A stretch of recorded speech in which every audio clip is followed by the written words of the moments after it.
Agar Jaloliddin Masharipov iyun oyida Amerikaga uchadigan samolyotda bo'lmasa, biz hech narsaga munosib emasmiz.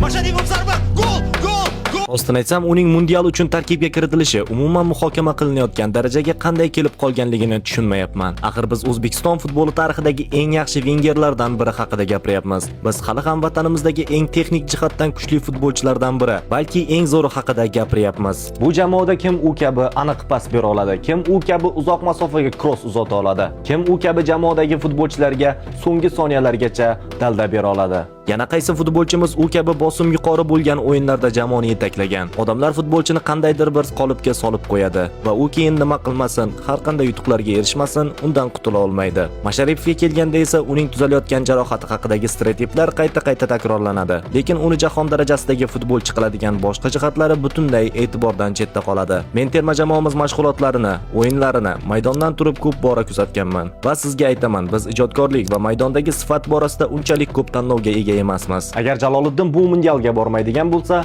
bu haqiqiy sharmandalik bo'ladi. Fabio, uzoq o'ylab o'tirma va uni o'sha samolyotga chiqar. Jaloliddin va O'zbekiston milliy terma jamoasiga mundialda omad yor bo'lsin.